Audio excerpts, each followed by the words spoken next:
Enter the arena uncut, the breaking news coming across my desk at this minute right here, right now, in current time, in the present day.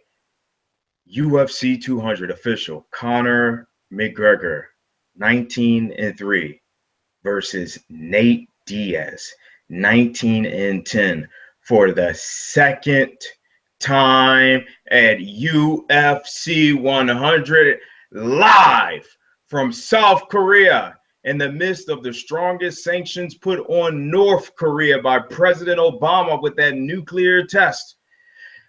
Tommy Razorstein, we're going to read the article, the best MMA analyst on YouTube today. And the tensions, you can cut it with a knife, Razorstein. I'm about to read this article to update you and the fans on what is going on right now. I'm talking about now, the breaking news. This is blowing people away. So many people hitting me up on my Facebook. Listen to this, Razorstein and the fans of Into the Arena. Sources confirm. Did you hear this? Sources confirm. Conor McGregor versus Nate Diaz 2 verbally agreed for UFC 200. It appears UFC 200 has the mega bout for the second time, and fans are rushing to buy their tickets.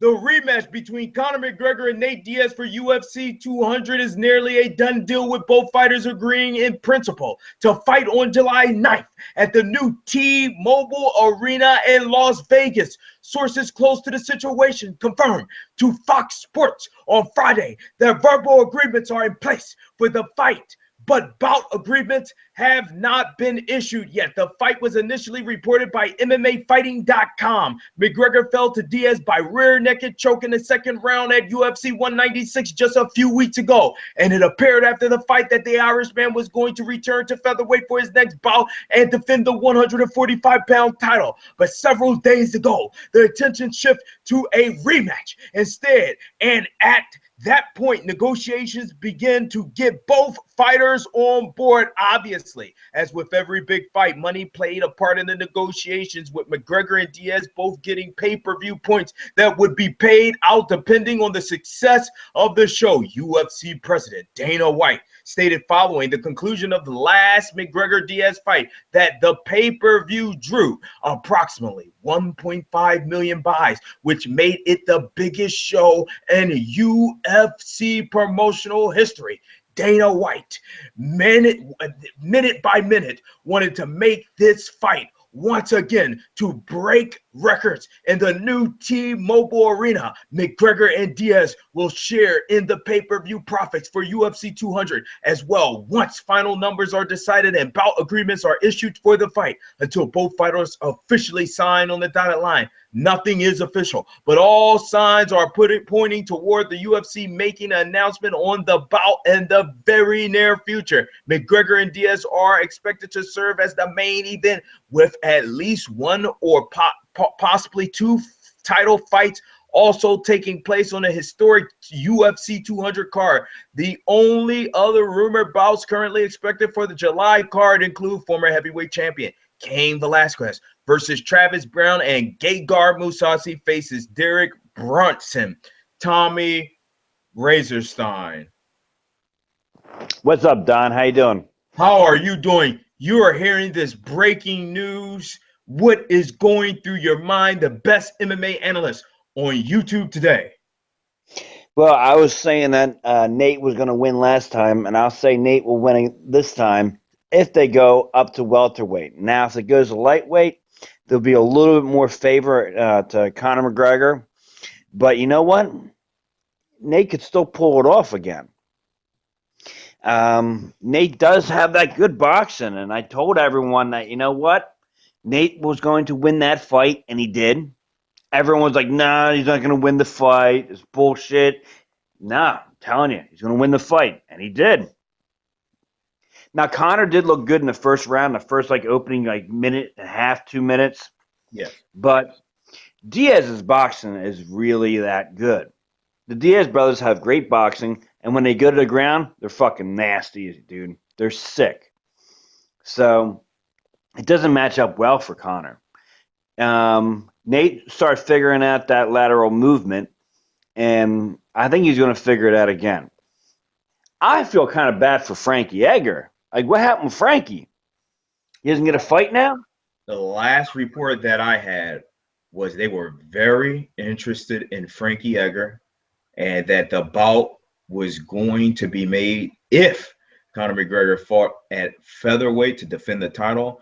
But at this current time, Tommy Razorstein, we don't know the weight that this bout between him and Nate Diaz will be taking place. And I doubt it would be at featherweight because Nate Diaz does not fight there. I believe, as you alluded to just a few minutes ago and insinuated, you believe it could possibly be taking place at lightweight.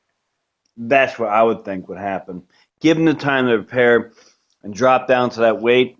Give Conor the time to, go up in weight appropriately. You just don't go up to welterweight. That was fucking crazy, dude. I was telling everyone that's fucking crazy. It's nuts to do that. And fight at Robbie Lawler's weight class. It's crazy. I don't think people understood how fucking crazy that was.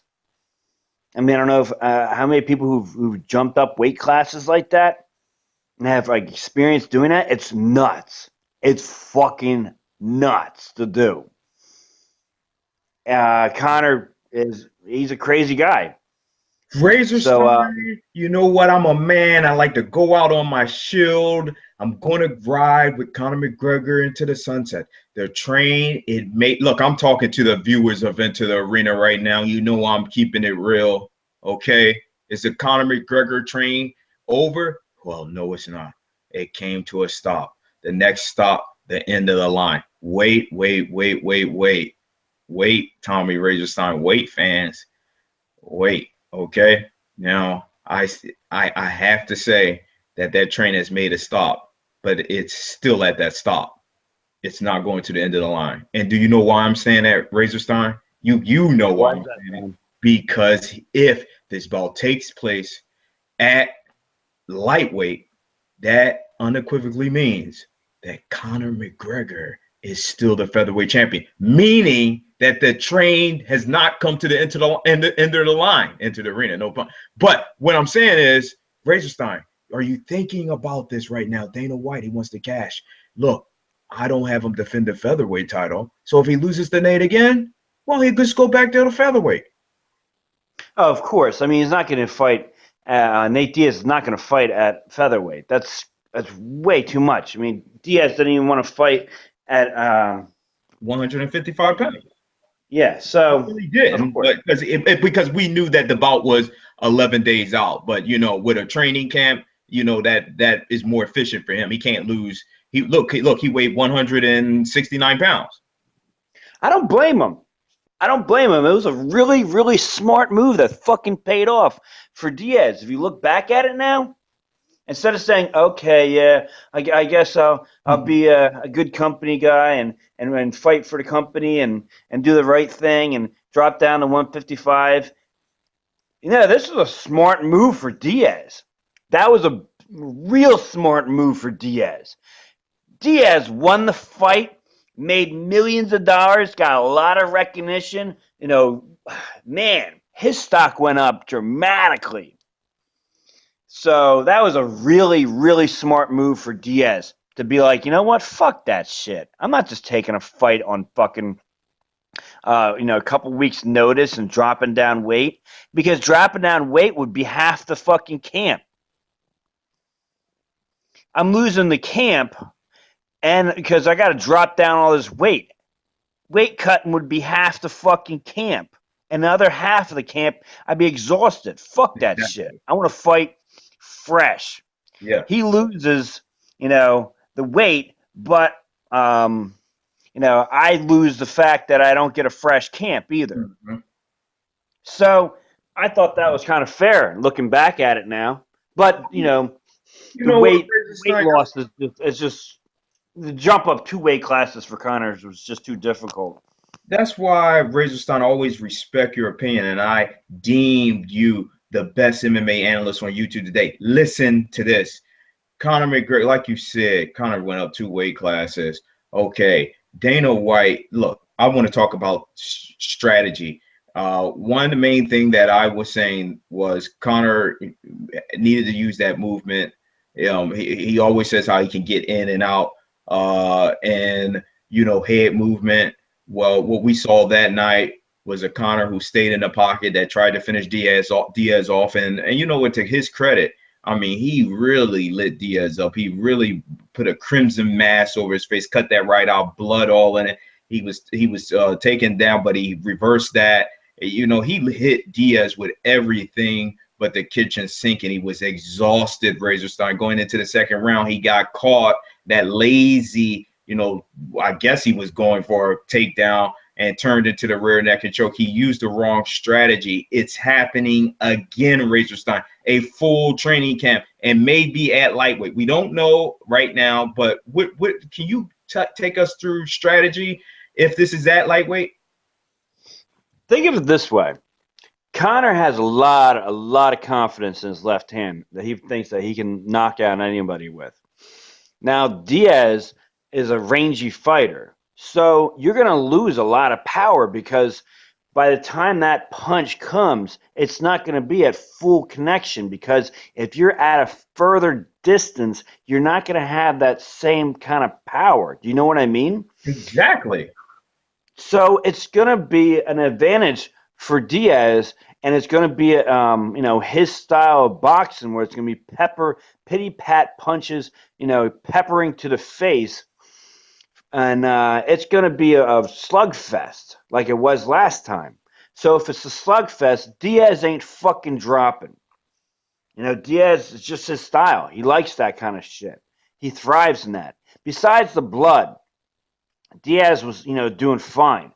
And as soon as he started countering that angle and countering that lateral movement and understanding that kick, he was doing fine, dude.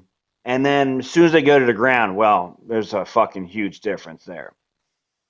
You know what, Razorstein, and I can talk about that a little bit too. And that was an excellent depiction of exactly what happened. McGregor is a fighter who works a lot off of timing, and that range presented a lot of difficulty for McGregor because he was the aggressor coming in and not kind of, using his movement, backing up a little bit, having someone commit and catching them and timing them with that left hand. He was trying to hit Nate Diaz with it, and it was able to be countered by Diaz because of his range. McGregor has to remember that and has to respect Diaz boxing and not go in there overconfident. I believe if he uses his movement and he uses the kicks. I don't think he used a lot of kicks. He did not use a committed body attack, which Diaz did also. I think that he could have more in this fight than he had before. But one huge flaw in McGregor is, even if he is doing well in the stand-up, is his ground game. It does not compare at all to Nate Diaz. And I would, and I'm saying this, I'm gonna go with McGregor, but I know the risk is not worth the reward.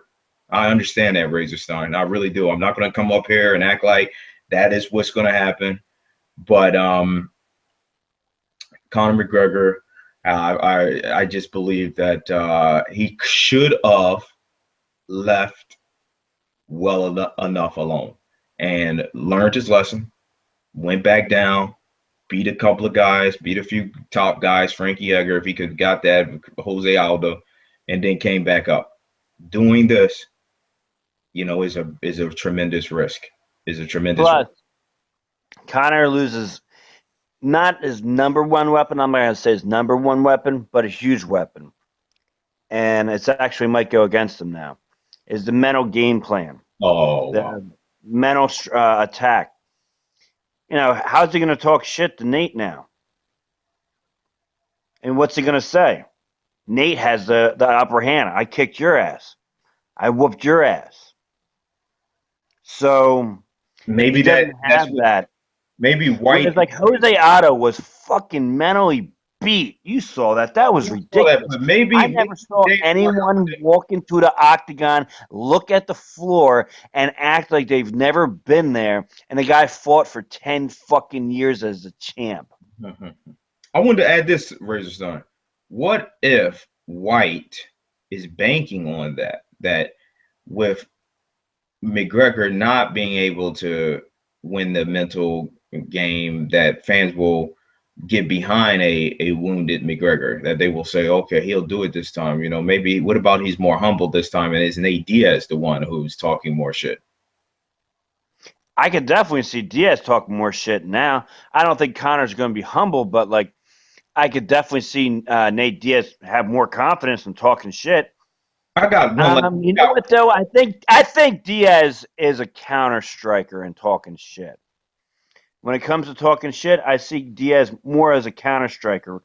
Nate Diaz is more of a counter striker. we Now got in the like 30 octagon, seconds it's a left. little bit different, huh? Ray, I want to ask you this last question here. If you were McGregor, would you? I know all the money. It's a lot of money involved in here, and it's a tremendous big fight.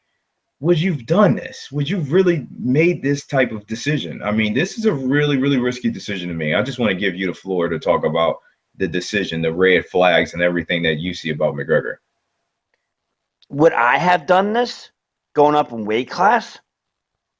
No way, dude. That was crazy. It's nuts. Would It's a you take the crazy thing fight to again? do. Would I take the fight again? Uh, I'd rather defend my own belt, to tell you the truth. If he can defend his belt and then, I don't know, maybe in a year or so fight Diaz, hype it up, win a fight, and then hype it up. He's he, he's going out of his weight class and like starting a war out of his own weight class. It's kind of crazy. I mean, who does that? Goes out of their weight class and starts a war outside their weight class. If you find out this bout is at 145, It's not going to be at 145. Diaz can't make 145. How's ladies and Diaz? gentlemen, live from South Korea and the Don Juan Banks here at the States, while President Obama has issued the toughest sanctions on North Korea, Razor Sun is just cross right in the area in South Korea. Um, this is a war that's going to take place July. Conor McGregor versus Nate Diaz 2. Peace. Peace.